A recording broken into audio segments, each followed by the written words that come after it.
J'ai l'honneur d'accueillir ce soir dans cette salle de l'Institut français de Prague le professeur Alain Badiou, une des personnalités marquantes de la scène intellectuelle en France et dans le monde. Il n'est pas question pour moi de donner un aperçu en quelques minutes de l'œuvre aussi vaste que variée d'Alain Badiou, qui s'étend des ouvrages de philosophie aux romans et des essais politiques aux pièces de théâtre également. C'est bien le philosophe Alain Badiou que nous accueillons ce soir pour cette conférence intitulée « Qu'est-ce que la vérité ?» La notion de vérité occupe une place centrale dans l'œuvre philosophique d'Alain Badiou et elle débouche sur une théorie originale, donnant à la vérité un sens très différent des définitions anciennes, classiques ou modernes. Il ne s'agit ni de la vérité transcendante, ni de la vérité définie comme adéquation entre la chose et l'intellect, ni d'une notion existentielle de la vérité comme expérience ou dévoilement. À ma connaissance, pour Alain Badiou, c'est la notion d'événement qui joue un rôle originel et décisif dans la construction du processus de la vérité ou des vérités.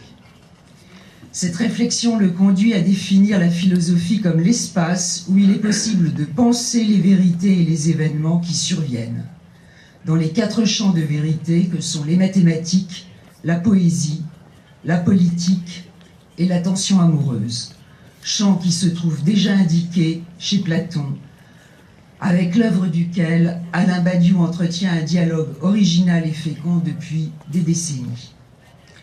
Pour conclure cette brève introduction, je ne peux m'empêcher de signaler en forme de clin d'œil que nous sommes ici à Prague et que la devise de la République tchèque, héritée de Jan Hus et reprise depuis 1918, est Pravda Vítězí. La vérité l'emporte. Alors, Monsieur Badiou, c'est ici le lieu rêvé pour votre intervention. Mais quel type de vérité allez-vous nous parler? Merci. Je vous laisse à votre audience. Merci à vous.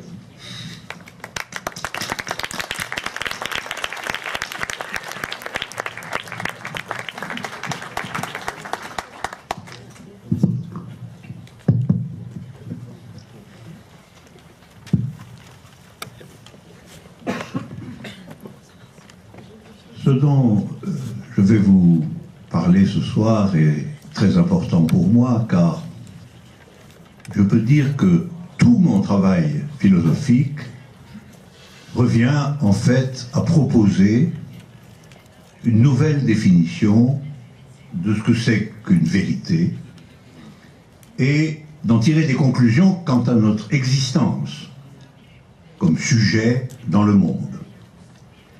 Alors, je voudrais faire une petite histoire personnelle de cette recherche. L'être et l'événement, le livre sans doute fondateur pour moi sur ce point, qui paraît en 1988. Ce livre, vous pouvez le considérer comme la première partie d'une construction en plusieurs temps. Et cette partie concerne principalement la question de l'être, la plus vieille question de la philosophie. Qu'en est-il de l'être en tant qu'être, comme le nommait Aristote, et qu'en est-il des voies et des moyens de le connaître? Alors ma proposition, c'est que l'être en tant qu'être, l'être dépouillé de toute autre caractéristique que le fait d'être, est tout simplement une multiplicité, rien d'autre. Tout ce qui est une multiplicité. Ce que j'appelle une multiplicité pure, c'est-à-dire une multiplicité qui n'est pas composée d'atomes. Sinon je dirais l'être, c'est l'atome, et pas la multiplicité. L'être est composé d'éléments, un multiple est toujours composé d'éléments, mais ces éléments sont eux-mêmes des multiplicités, qui sont elles-mêmes composées de multiplicités, et ceci arrive à un point d'arrêt en descendant, la décomposition de toute multiplicité, mais cet arrêt n'est pas l'un, un élément unique, parce que l'un serait forcément un atome, et l'être serait donc l'un, et non pas le multiple, mais cet arrêt est le vide, la multiplicité qui n'a plus aucun élément. Donc, tout ce qui est va aller du vide, qui est le néant matériel et réel, jusqu'aux combinaisons les plus infinies de multiplicité. Alors, par ailleurs, l'être et l'événement développent une théorie des vérités, qui est une théorie formelle des vérités. Les vérités sont, comme toute chose, des multiplicités. Ce qui revient à dire, les vérités sont. Il y a un être des vérités. Leur singularité est qu'elles dépendent d'un événement, c'est-à-dire d'une coupure, de la possibilité d'une création. Et cet événement, lui, est une multiplicité que je dirais évanouissante. Il n'apparaît que pour disparaître. Une multiplicité qui, en somme, dans la situation où elle arrive, il n'est pas l'événement, il arrive. Cette situation, cet élément, dans la situation où il arrive, est donc complètement infondé. Au point d'événement, c'est ce qui arrive sans aucun fondement assuré dans l'être. C'est donc ce qui arrive de façon surprenante. Alors, au stade où j'en suis, il va se poser la question de savoir quelle est la forme de cette multiplicité paradoxale et plutôt rare, qu'on appelle une vérité et qui dépend d'un événement.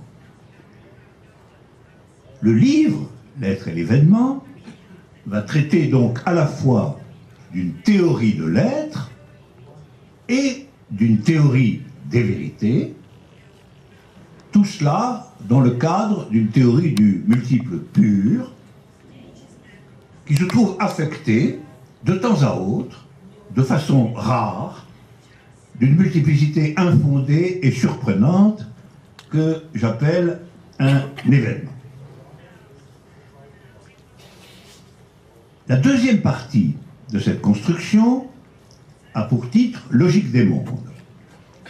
Après l'être et l'événement, logique des mondes, et cette deuxième partie paraît en 2006. La philosophie va lentement. Philosophie va lentement. Alors cette fois, il s'agit non pas de la question de l'être, mais de la question de l'apparaître.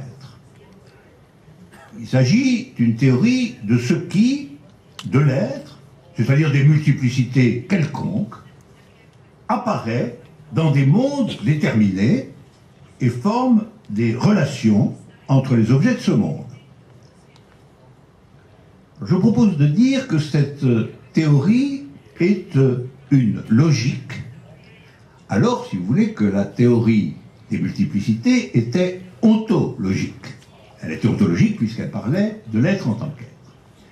Alors c'est une logique, pourquoi? Parce que elle ne porte plus sur la composition de ce qui est un multiple pur, mais sur les relations qui se tissent entre toutes les choses qui apparaissent localement dans les mondes. En somme, après une théorie de l'être, on peut employer ici une expression de Hegel, une théorie de l'être là. L'être tel qu'il apparaît dans un monde déterminé. L'être tel qu'il est placé et disposé dans les relations d'un monde particulier. Alors, dans Logique des mondes, la question de la vérité est reprise une deuxième fois. L'être et l'événement traitaient de l'être des vérités. Quelle est l'espèce de multiple qui mérite d'être appelée une vérité, et de l'origine des vérités. Les vérités dépendent d'un événement. En ce qui concerne cet être des vérités, j'ai repris pour les nommer le mot d'un mathématicien, Paul Cohen, parce que je les ai appelés des multiplicités génériques. Je reviendrai tout à l'heure sur ce point, mais retenez comme ça au passage qu'une vérité, ça n'est pas une multiplicité ordinaire, c'est une multiplicité qu'on peut appeler générique. Avec Logique des mondes, on entre dans une toute autre question, qui est la question des corps réels, de ce qu'il y a dans le monde, de la logique des relations entre les corps, et en particulier la question de l'apparaître des vérités. Vous voyez, dans l'être et l'événement, je propose une théorie de l'être des vérités. Tandis que dans Logique des mondes, je propose une théorie de la façon dont les vérités apparaissent, dont elles sont créées, dont elles surgissent dans un monde particulier. Et alors, si tout ce qui apparaît dans un monde est un corps, eh bien, il faut aborder la question de ce qu'on appellera le corps d'une vérité. Le corps d'une vérité, ça n'est pas seulement son être, le fait qu'elle ait une multiplicité particulière, mais c'est le fait qu'elle apparaît dans un monde particulier et qu'elle est donc composée d'éléments particuliers qui appartiennent à ce monde. C'est pourquoi ce deuxième tome, c'est écrit qui paraît en 2006, c'est largement une théorie des corps qui puisse être une théorie des corps de vérité. Exactement que le premier tome avait pour but une théorie des multiplicités pures qui puisse être aussi une théorie des vérités comme multiplicité, c'est-à-dire des multiplicités génériques. Donc, pour résumer tout cela, concernant notre fil conducteur qui est qu'est-ce qu'une vérité, dans l'être et l'événement, je reviendrai, vérité désigne un certain type de multiplicité dépendant d'un événement, voilà quant à son être, et dans Logique des mondes, vérité désigne un certain type de corps particulier, que j'appellerais le corps subjectivable, qui apparaît dans un certain monde. Alors arrivé là, j'aurais pu arrêter. J'aurais pu me dire, j'ai traité de l'être des vérités, de l'apparaître des vérités, je peux me reposer. Mais non, j'ai le projet d'un troisième tome. Et je voudrais vous dire pourquoi. Le projet du troisième tome, c'est d'examiner non pas les vérités du point de vue de l'être ou de l'apparaître, mais l'être et l'apparaître du point de vue des vérités. Il s'agit de renverser l'approche. Au fond, c'est très simple. Le premier tome, l'être et l'événement, demande qu'en est-il des vérités par rapport à l'être. Le second tome demande qu'en est-il des vérités par rapport à l'apparaître. Et le troisième demande qu'en est-il de l'être et de l'apparaître du point de vue des vérités. Alors, j'aurais fait le tour de la question. Alors le problème, c'est que en venir à ce troisième temps demande la solution de problèmes très difficiles que je voudrais essayer d'éclairer pour vous. Une vérité, du point de vue humain, du point de vue anthropologique, une vérité pour nous tous, elle se compose toujours d'incorporations individuelles dans des ensembles plus vastes. Quand nous pratiquons une vérité, ou que nous rencontrons une vérité, qu'elle soit une œuvre d'art, une démonstration scientifique, un soulèvement politique, une rencontre amoureuse. Quand nous rencontrons ce genre de choses qui va changer notre vie, eh bien, nous sommes dans une expérience qui est une expérience qui nous relie immédiatement, non plus seulement à nous-mêmes, mais d'une certaine façon à l'humanité tout entière. Et je voudrais donc savoir, c'est la question que je me pose maintenant, comment le monde, les individus du monde, comment ils se disposent, comment ils apparaissent, quand on les examine à l'intérieur du processus d'une vérité elle-même. C'est donc une question qui renverse, vous le voyez, la perspective des deux premiers volumes. On se demandait ce qu'étaient les vérités du point de l'être et de l'apparaître. On se demande maintenant ce qu'il en est de l'être et l'apparaître du point de vue des vérités. Et alors, on se heurte à des problèmes de dimension, à des problèmes d'échelle. Les vérités sont essentiellement infinies. Je ne vous donne pas la démonstration de ce point, mais vous pouvez en faire une image. Une vérité, c'est ce qui va rester. Une vérité, c'est ce qui a été créé à un moment donné, mais qui d'une certaine manière reste vrai ensuite pour toujours. Donc une vérité, ça a une puissance qui va au-delà du temps, qui survit au temps. C'est une image de ce que on peut qualifier d'infinité des vérités, tandis que les corps et nous-mêmes, tels que nous apparaissons dans les mondes, ça nous semble absolument fini. Marqué de finitude, marqué de mortalité, marqué de faiblesse. Il faut donc s'engager, lorsqu'on parle du monde vu à partir des vérités, il faut s'engager dans la question de la relation du fini et de l'infini. Relation qui tourmente la philosophie depuis Descartes. Descartes qui disait, chose très étrange, que l'infini était une idée plus claire que le fini.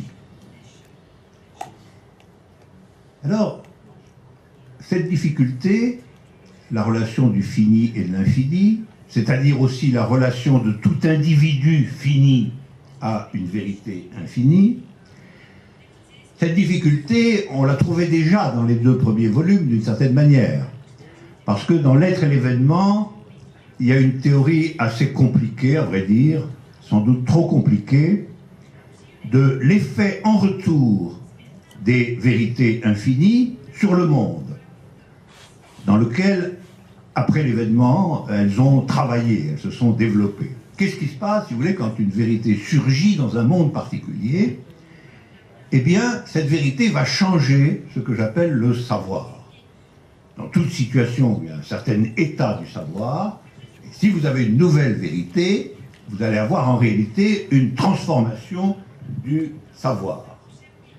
Il va y avoir création d'un savoir nouveau dont la nouvelle vérité va éclairer la naissance et le développement. Alors, c'est une vieille idée qu'on trouve chez Platon, dans quelque chose que vous connaissez sans doute, qui est l'allégorie de la caverne. Platon nous dit, on arrive à l'idée, c'est-à-dire à la vérité, en sortant de la caverne des apparences, mais il faut redescendre dans la caverne pour éclairer ce qui existe à partir de l'idée. Et il faut le faire, quitte à encourir un certain nombre de risques. Alors cette question du retour, très important, du retour des vérités vers le monde, je l'ai traité dans l'être et l'événement sous le nom de théorie du forçage. C'est la théorie sans doute la plus compliquée de ce livre. C'est-à-dire on force une vérité, force une transformation du savoir commun à partir de la vérité neuve. Mais chacun en a l'expérience. Si l'on prend par exemple la vérité qu'il y a dans une rencontre amoureuse, tout le monde sait que ça va transformer le savoir qu'on a du monde lui-même. Et que quand on vit dans l'intensité d'une vie amoureuse, le monde est en quelque sorte forcé de devenir différent. Et c'est simplement la généralisation de cela qui consiste à dire que toute vérité neuve, toute vérité qui surgit dans un événement, va transformer ce que nous savons du monde. Et par conséquent, elle va forcer notre savoir à devenir différent. Dans Logique des mondes également, il y a une théorie assez compliquée, qui est la théorie de la compatibilité. Je ne vous en parle pas ici, mais qui a une théorie ici qui se rapporte à un certain nombre d'effets spéciaux des vérités sur le monde. En somme, j'avais deux notions, le concept de forçage et le concept de compatibilité, qui traitent déjà du rapport entre la vérité et la situation. Le troisième volume que je prépare, et dont je vous parle, va systématiser tout cela.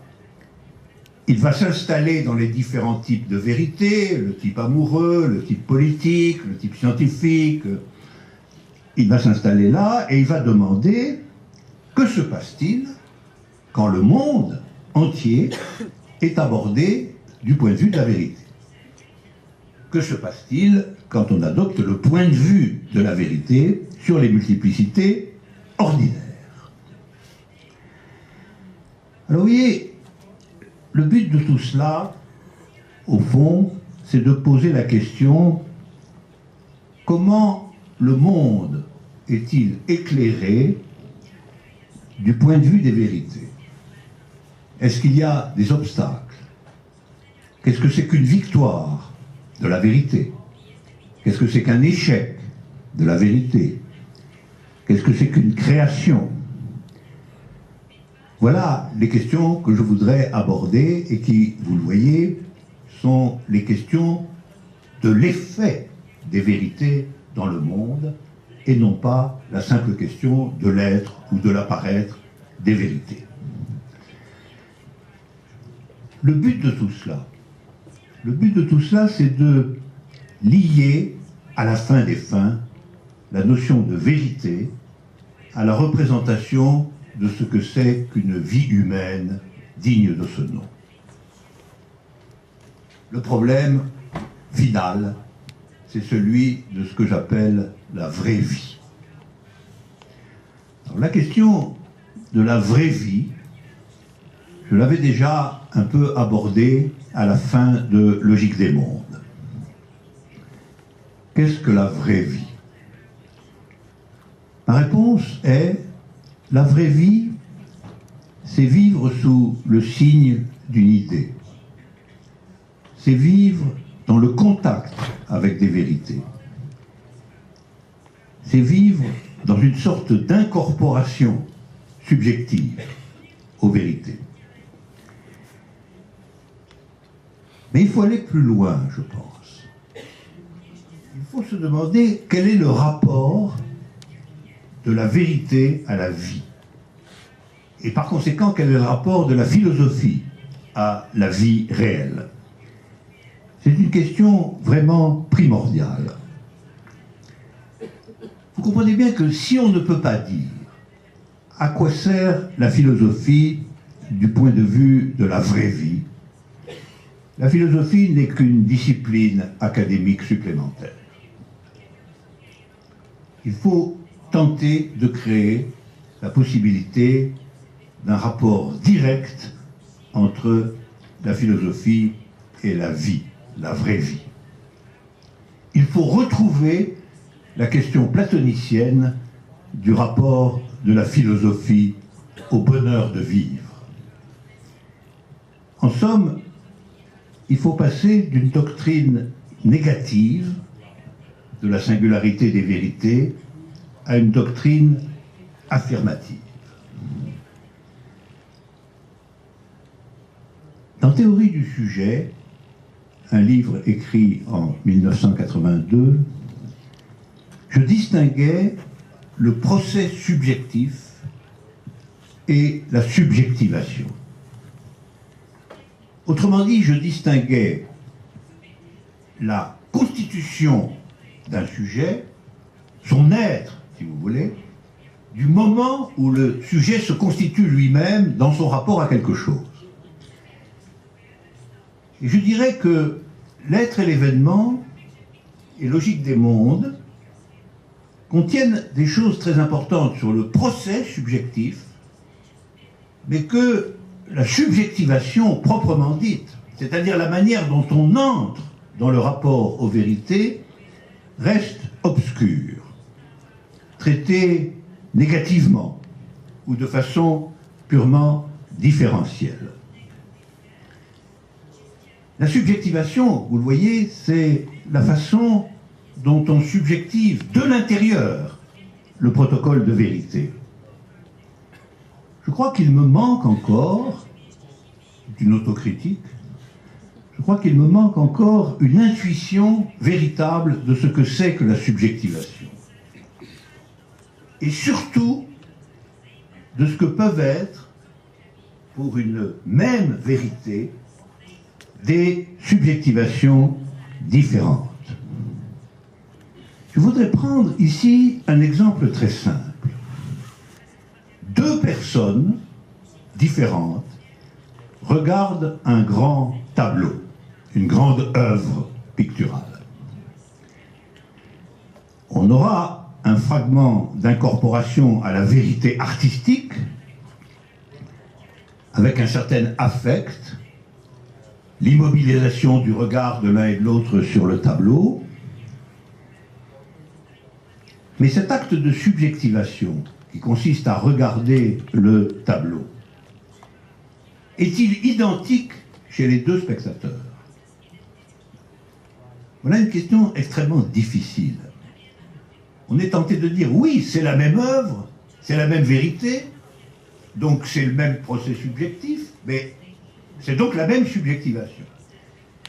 Eh bien non. On ne peut pas supposer que l'acte de subjectivation est le même chez les deux spectateurs. On n'a pas de raison de le supposer. Pas plus qu'on a le droit de supposer que deux personnes qui s'engagent dans un mouvement révolutionnaire ont une subjectivation exactement identique de ce mouvement, et ainsi de suite.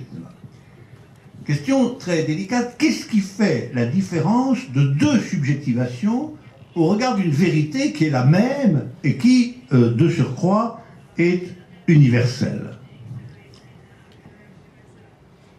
À la fin des fins, l'expérience de regarder ce tableau peut concerner des milliers ou des millions de spectateurs dans des générations successives. Va-t-on supposer des subjectivations à chaque fois différentes? Cela va rompre l'unité du sujet supposé de la vérité. Et ne va-t-on entrer dans la phrase de Pirandello, à chacun sa vérité? Mais si on dit à chacun sa vérité, il n'y a en un certain sens plus de vérité du tout. Dans le cas du tableau, il y aura un objet unique qui va se disloquer, se démultiplier selon les perceptions des uns ou des autres.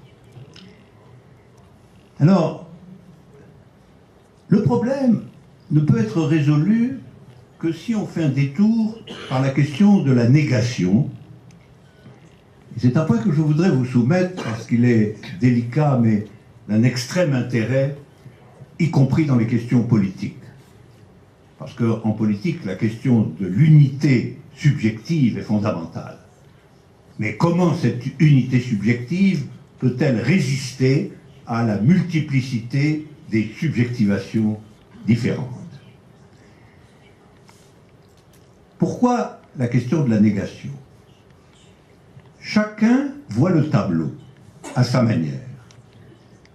La perception de l'un n'est pas la perception de l'autre. Même si le jugement est d'accord.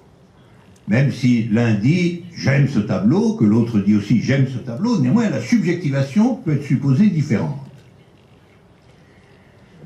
Par conséquent, la perception de l'un n'est pas la perception de l'autre. Mais si cette négation est une négation classique, c'est-à-dire qu'une perception de l'un est contradictoire à la perception de l'autre, eh bien, on va être conduit au scepticisme. Il n'y aura pas d'unité subjective du tout. On aura simplement des perceptions différentes dont chacune peut être considérée comme la négation de l'autre. Ce problème est un problème très embarrassant et je vous indique simplement au passage qu'il ne peut être résolu qu'en introduisant une logique différente de la négation. C'est-à-dire une logique qui n'obéit plus au principe de non-contradiction. Autrement dit, vous devez pouvoir affirmer que la perception de l'un n'est pas la perception de l'autre, mais que ça peut coexister. Que néanmoins, les deux perceptions peuvent être des perceptions de vérité. Et vous voyez que pour cela, il faut que la négation fonctionne autrement que d'habitude, et qu'elle fonctionne de telle manière que vous puissiez admettre que des positions contradictoires peuvent coexister dans une expérience finalement unifiée. Or, ce point est très important, y compris aussi en politique. Supposez par exemple que dans une unité politique, à propos d'une décision, il y ait des avis différents, des subjectivations différentes. Comment traiter le problème? S'il s'agit de positions contradictoires selon la logique classique, vous allez avoir une dislocation de l'unité ou une scission de la communauté politique. Mieux vaut considérer que les deux subjectivations peuvent continuer à travailler de façon coexistante à l'intérieur de leurs différences. C'est un problème très essentiel aujourd'hui, dans tous les domaines, que de se demander comment une certaine négation peut fonctionner à l'intérieur d'une unité essentielle.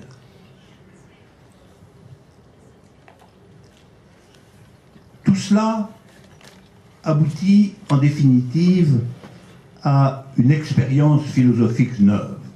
C'est l'objectif de ce troisième volume.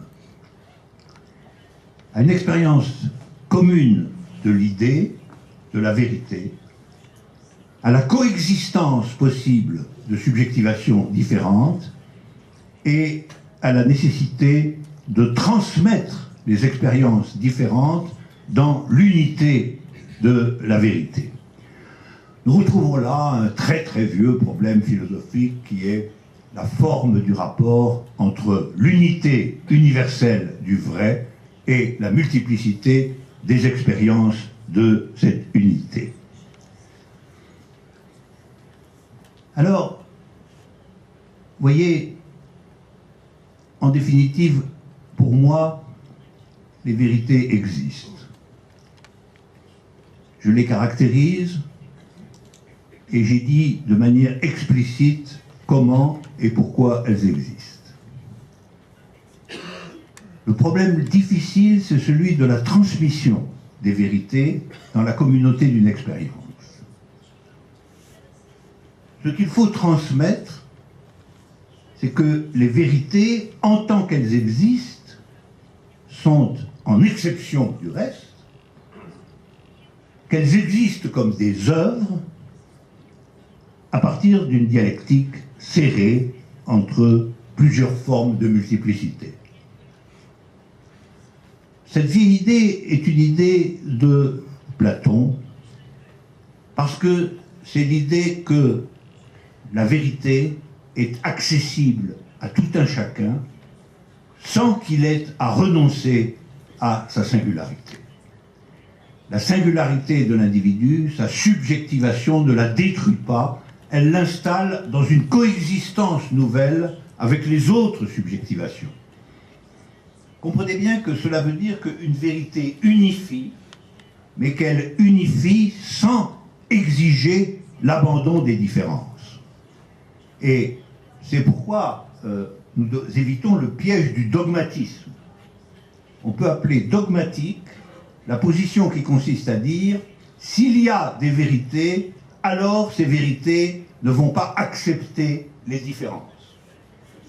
Tout le processus que je vous décris, et dont je donnerai le détail technique plus tard, tout ce dont je vous décris tente à créer une théorie à l'intérieur de laquelle il y a des vérités universelles et que l'expérience de ces vérités universelles peut être partagée sans avoir à renoncer aux différences de la subjectivation et aux différences individuelles.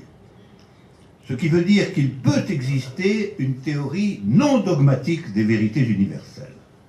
Et ça, c'est un point très important parce que, pour le moment, la conception dominante, qui est une conception relativiste et en vérité largement sceptique, est que, en définitive, à chacun sa vérité.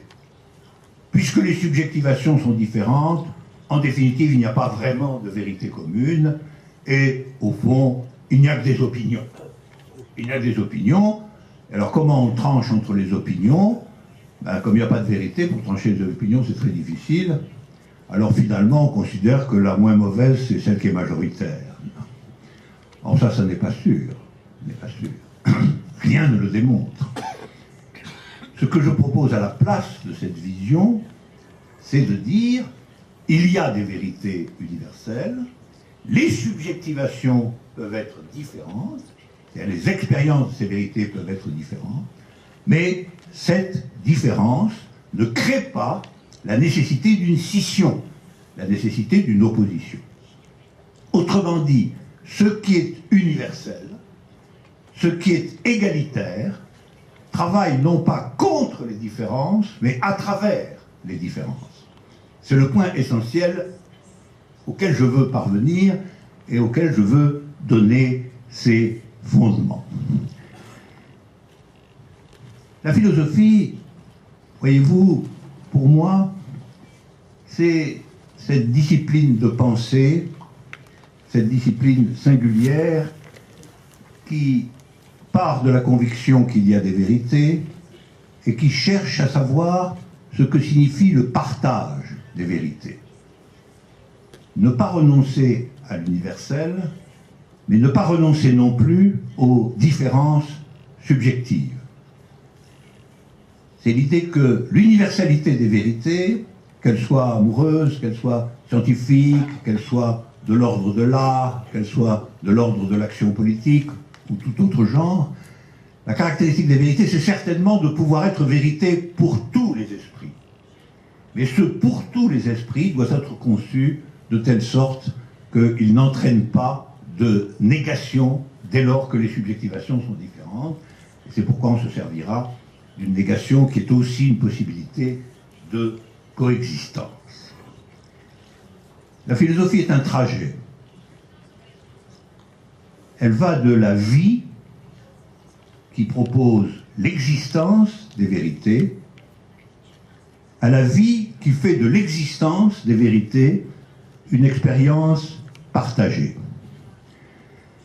Que nous donne l'époque dans laquelle nous vivons? Qu'est-ce qu'elle est? Quelles sont les choses qui ont de la valeur? Quelles sont les choses qui n'ont pas de valeur? La philosophie propose un tri collectif et partagé dans la confusion de l'expérience.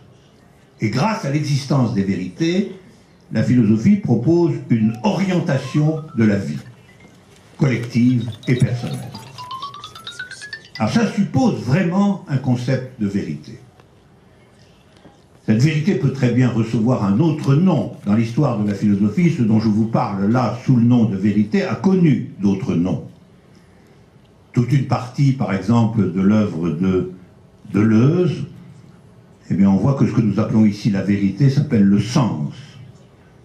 Presque dans n'importe quelle philosophie, on peut nommer vérité, comme ce que je vous dis là, c'est-à-dire ce qui permet un partage de l'orientation de l'existence.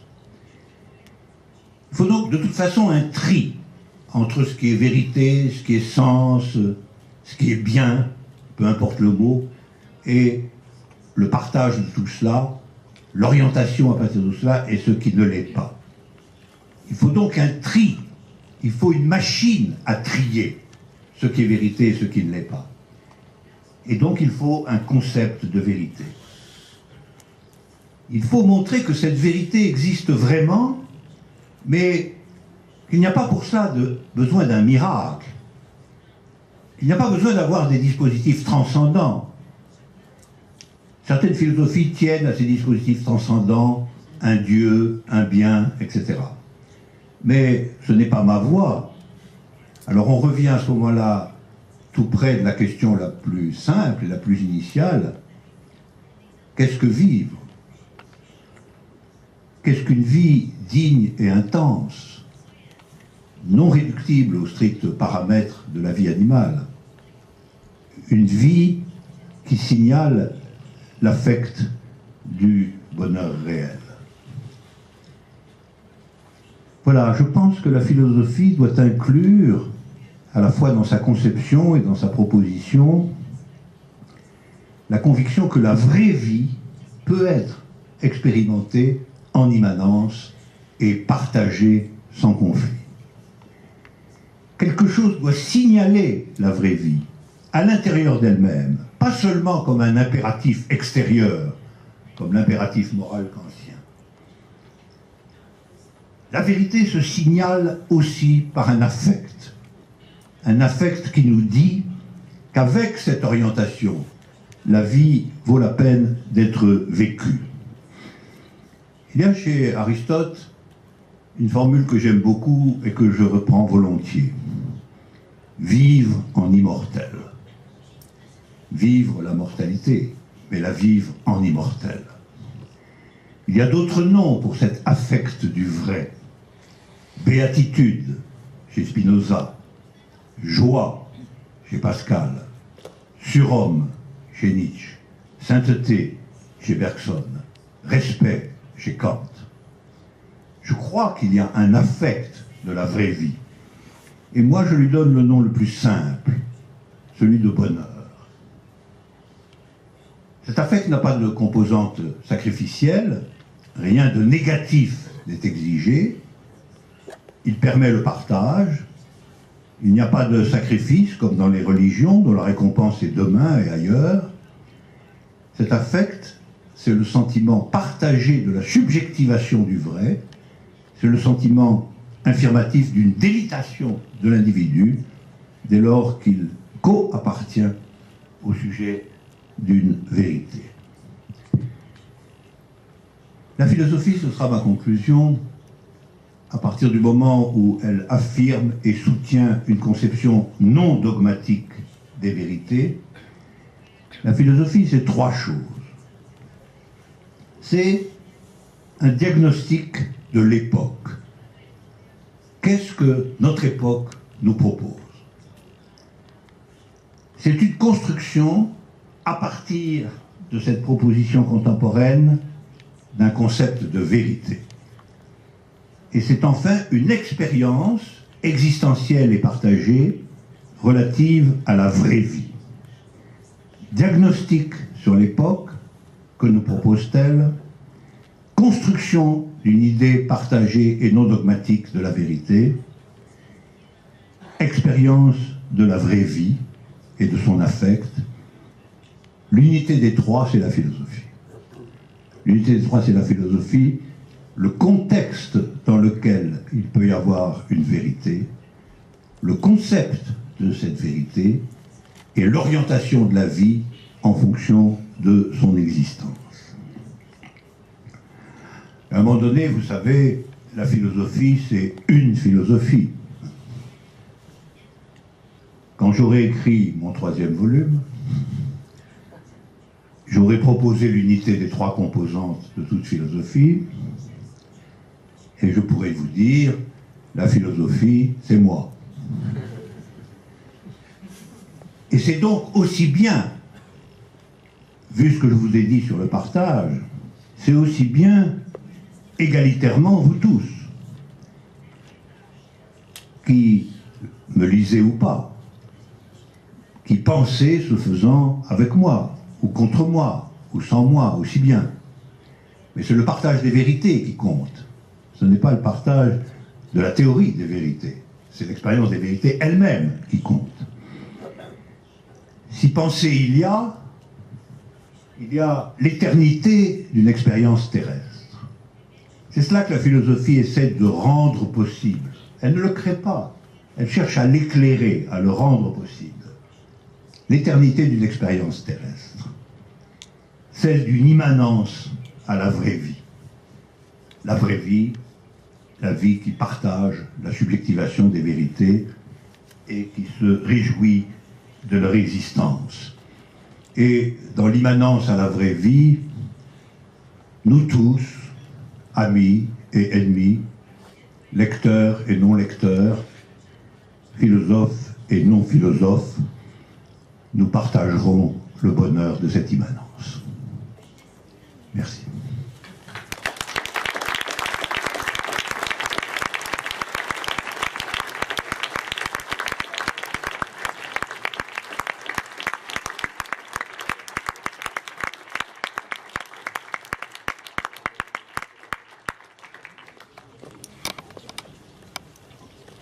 Eh bien, est peut-être venu le temps également du partage avec Alain Badiou sur ces propositions qui sont somme toute des propositions de vie très très généreuses, qui sont celles de la confrontation, mais également du partage.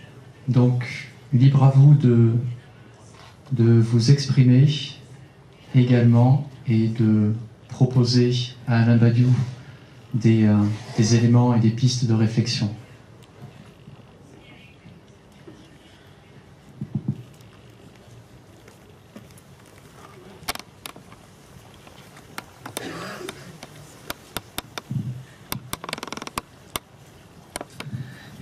Jenom krátce. Já se chci zeptat, jestli já jsem básník, ale český básník, a jestli znáte, se chci zeptat, jestli znáte ve Francii některého básníka, který by se nechal cizím štěstím, jestli by se nechal cizím štěstím brutálně zrecyklovat tou současnou dobou. Děkuji.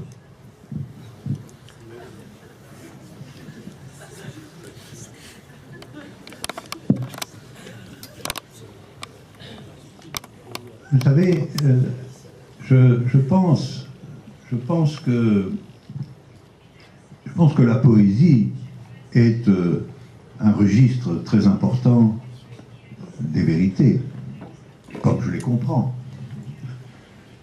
Peut-être même y a-t-il quelque chose de poétique dans toute vérité. Parce que une vérité, c'est quelque chose qui échappe en partie à la langue ordinaire, à la langue courante.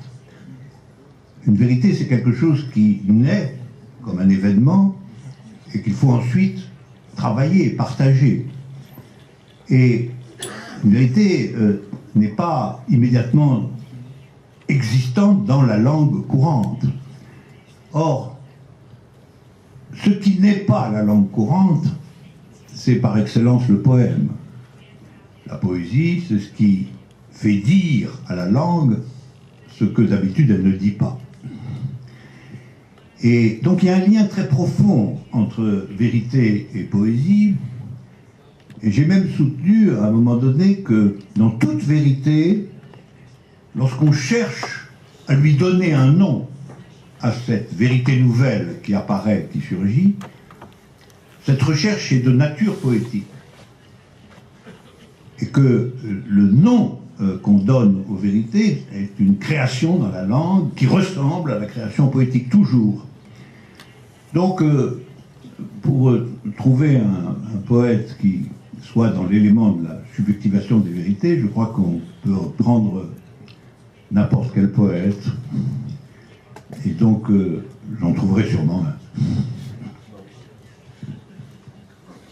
Oui, encore une question ?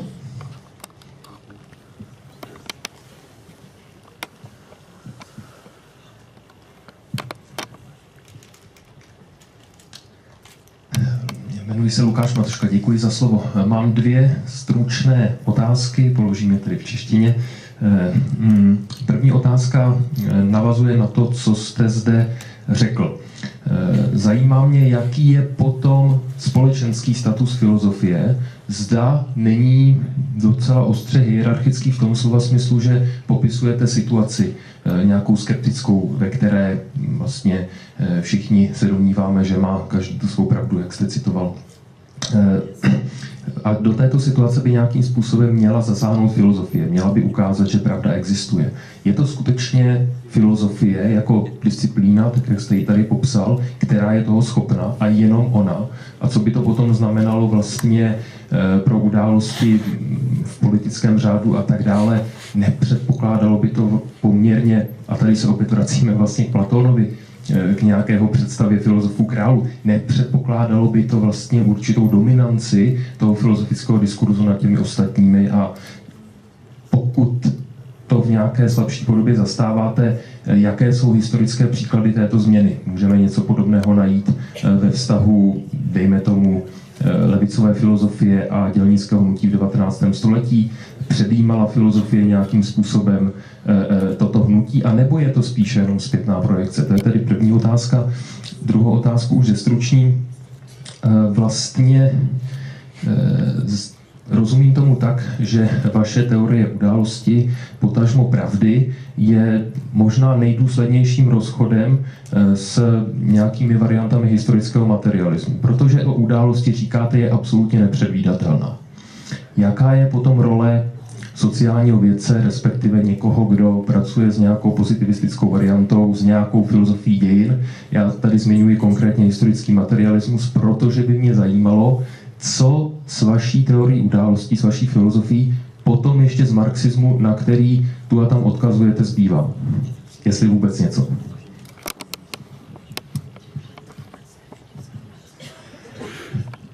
Alors, sur la première question, je voudrais rappeler que j'affirme absolument que les vérités ne sont pas créées par la philosophie.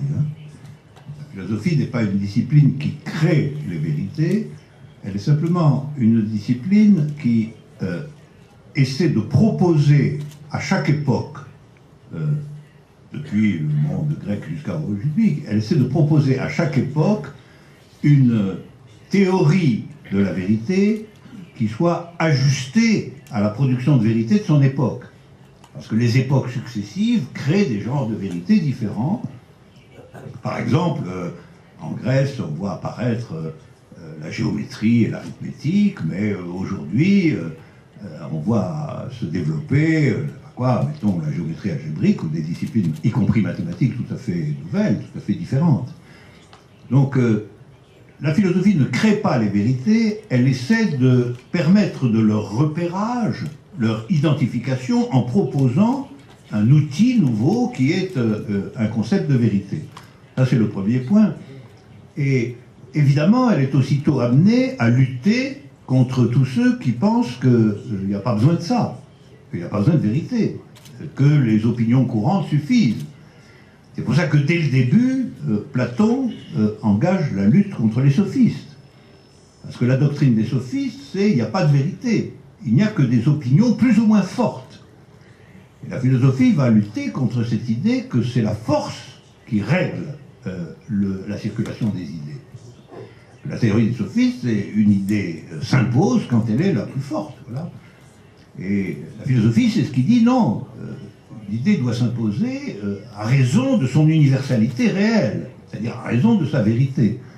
Et ça engage un conflit qui se poursuit contre le scepticisme, contre le sophisme, contre le cynisme, etc., tout du long de l'histoire de la philosophie classique.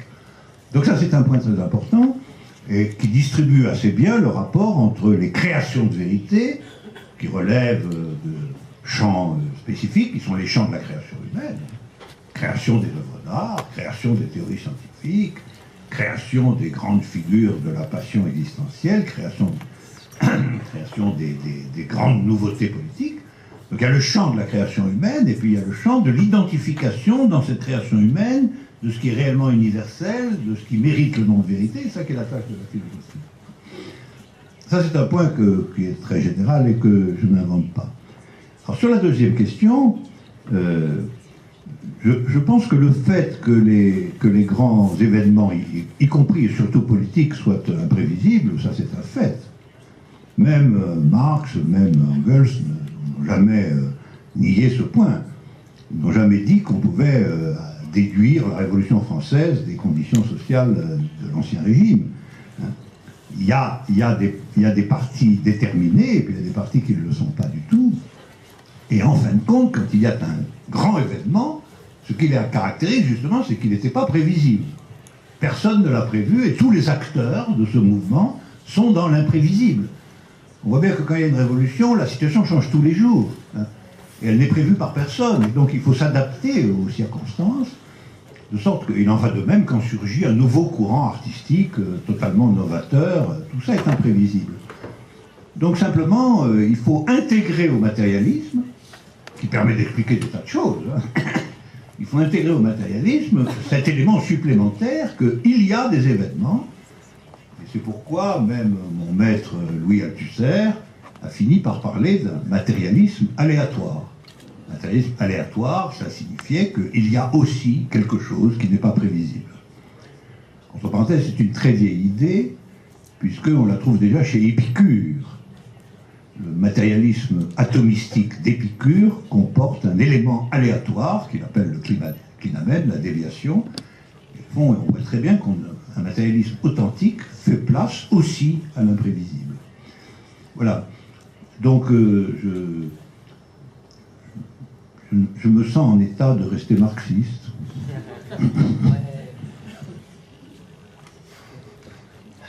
Děkuji, jenom velmi stručně. Buď jsem špatně svou otázku formuloval, nebo při vší úctě se ztratil v překladu.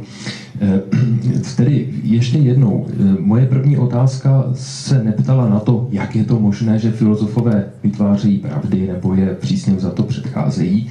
Spíše mě zajímá, jaký bude společenský status filozofie, přijmeme-li, že jedině filozofie může osvětlit nějakou teorii pravd, respektive jedině filozofie může dokázat, že pravdy existují.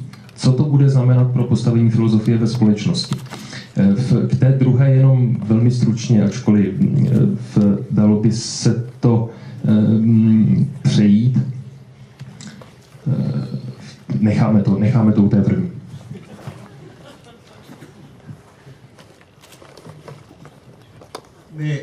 Le philosophe a toujours été le personnage qui prenait la parole au nom de la philosophie.